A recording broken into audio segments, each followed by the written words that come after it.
Hello hi Rusiya Shihab ചാനലിലേക്ക് എല്ലാവർക്കും സ്വാഗതം. അപ്പോൾ ഇന്ന് നമ്മളിവിടെ കടല വറുത്തതാണ് കേട്ടോ കാണിക്കുന്നത്. അപ്പോൾ അതിനായിട്ട് ഞാൻ ഇവിടെ ഒരു കപ്പ് കടല എടുത്തിട്ടുണ്ട്. ഇനി നല്ല വൃത്തിയിൽ കഴുകിയെടുക്കണം. അപ്പോൾ ഞാൻ അതാ കടല കഴുകിയെടുത്ത് വെള്ളമൊക്കെ ഒന്ന് വാറ്റിയിട്ടുണ്ട്.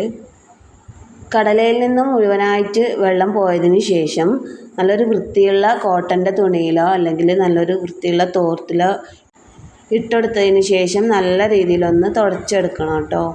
അപ്പോൾ ഞാനിതാ ഇവിടെ തോർത്തിലാണ് ഇട്ടിട്ടുള്ളത്. ഇത് നല്ല രീതിയിലൊന്ന് തുടച്ചെടുക്കണം. അതിൽ തന്നെ ഇട്ടിട്ട് നമ്മൾ മറ്റൊരു ഭാഗം എടുത്തിട്ട് ഇതുപോലൊന്ന് തുടച്ചെടുക്കുകയാണ് ചെയ്യുന്നത്. അപ്പോൾ നല്ല വെള്ളം മുഴുവനായിട്ട് പോയിട്ട് ശരിക്കും ഉണങ്ങിയ കടല പോലെ നമുക്ക് കിട്ടും. അപ്പോൾ ഞാൻ ഇവിടെ വെള്ളമൊക്കെ തുടച്ചിട്ടുണ്ട്. ഇതാ കടല പാത്രത്തിലേക്ക് മാറ്റുന്നുണ്ട്. അപ്പോൾ നമ്മൾ ചാനൽ ആദ്യമായിട്ട് കാണുന്നവരാണെങ്കിൽ ഒന്ന് സബ്സ്ക്രൈബ് ചെയ്യുക. വീഡിയോ ഇഷ്ടമായാൽ ലൈക്ക് ചെയ്യുക. നിങ്ങളൊരു പ്രാവശ്യം ഇതുപോലെ ചെയ്ത് ഫീഡ്ബാക്ക് അറിയിക്കുക. അപ്പോൾ നമ്മളെ കടലയിൽ വെള്ളം തീരെ ഇല്ല കേട്ടോ. വെള്ളത്തിൻ്റെ അംശങ്ങളൊന്നും ഇല്ലാതെ ഇതുപോലെ നല്ല വൃത്തിയിൽ തന്നെ തുടച്ചെടുത്തിട്ടുണ്ട്. ഇനി ഈ കടലയിലേക്ക് നമ്മൾ ഒരു 1/4 ടീസ്പൂണും വേണ്ട കുറച്ച് ലേശം മഞ്ഞൾപ്പൊടി ചേർത്ത് കൊടുത്തിട്ടുണ്ട്. അതുപോലെ തന്നെ ഒരു ലേശം അപ്പക്കാരം ചേർത്ത് കൊടുക്കാം. കടല കൂടുന്നതിനനുസരിച്ച് ഇതിൻ്റെ അളവും നമ്മൾ കൂട്ടിക്കൊടുത്താൽ മതിയാവും. ഇനി ഇതിലേക്ക് അതേ അളവിൽ തന്നെ സൺഫ്ലവർ ഓയിലാണ് ഒഴിച്ചെടുക്കുന്നത്. സാധാ ഓയിലായാലും കുഴപ്പമൊന്നുമില്ല. അപ്പോൾ ഞാനിവിടെ സൺഫ്ലവർ ഓയിലാണ് ഒഴിച്ചെടുത്തിട്ടുള്ളത്.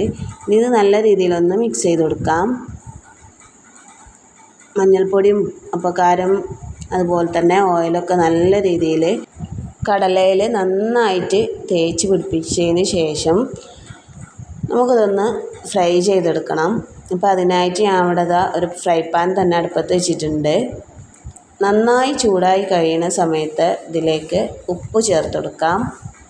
ഇതിൽ വെള്ളത്തിൻ്റെ അംശമൊന്നും ഉണ്ടാവാൻ പാടില്ല. നന്നായി ചൂടായി കഴിഞ്ഞതിന് ശേഷം മാത്രം ഉപ്പ് ചേർത്ത് കൊടുക്കാം.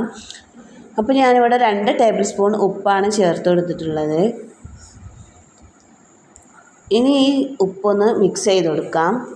ഉപ്പ് നന്നായി ചൂടായി വരണം. അതിന് ശേഷം മാത്രം കടല ചേർത്ത് കൊടുക്കാം. അപ്പോൾ ഏകദേശം ഉപ്പ് നന്നായിട്ട് ചൂടായിട്ടുണ്ട്.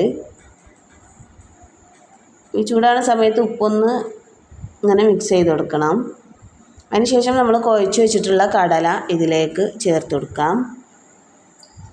കൂടുതൽ കടല ഉണ്ടെങ്കിൽ പകുതി ആദ്യം ഇട്ട് വറുത്തതിന് ശേഷം ബാക്കി വറുത്തെടുത്താൽ മതിയാവും. ഞാൻ ഇവിടെ കുറച്ച് കടലാണ് എടുത്തിട്ടുള്ളത്. അതുകൊണ്ട് ഞാൻ ഇതിലേക്ക് ഇട്ട് കൊടുത്തിട്ടുണ്ട്. ചെറിയ പാത്രമാണെങ്കിലും അതുപോലെ കുറച്ചിട്ട് കൊടുത്താൽ മതിയാവും. കുറേശ്ശിട്ട് വറുത്തെടുത്താൽ മതിയാവും. കുറച്ച് നേരം ഇതൊന്ന് വറുത്തെടുക്കണം. കുറച്ച് നേരം കഴിയുമ്പോൾ ഇതിൻ്റെ തൊലിയൊക്കെ ഒന്ന് പൊട്ടി വരുന്നത് കാണാം. അപ്പോൾ അതുവരേക്കും നമ്മളിതൊന്ന് മിക്സ് ചെയ്തുകൊണ്ടേ ഇരിക്കണം കേട്ടോ. നന്നായിട്ട് വറുത്തെടുക്കണം. പിന്നെ അതുപോലെ കൂടുതൽ ഫ്ലെയിം കുറച്ചെടുക്കാൻ ഈ ഒരു സമയത്ത് കരിഞ്ഞു പോവാതെ നോക്കുക കടല. അതിനിത് മിക്സ് ചെയ്തുകൊണ്ടേ ഇരിക്കണം, ഇളക്കിക്കൊണ്ടേ ഇരിക്കണം കേട്ടോ. പിന്നെ ഏകദേശം ഇവിടെ കടലൊക്കെ പൊട്ടി വരുന്നത് കാണാം. അപ്പോൾ എല്ലാ കടലയും ഇതുപോലെ പൊട്ടി വരുന്ന സമയത്ത് പെട്ടെന്ന് തന്നെ ഫ്ലെയിം ഓഫ് ചെയ്യാം. അതിനുശേഷം ഒന്ന് തരിച്ചെടുക്കാം. അപ്പോൾ നമ്മളെ കടല എല്ലാം തന്നെ പൊട്ടി വന്നിട്ടുണ്ട്. പെട്ടെന്ന് തന്നെ ഇത് തരിച്ചെടുക്കാം. പുതിയൊരു വീഡിയോയുമായി വീണ്ടും കാണാം. Okay bye.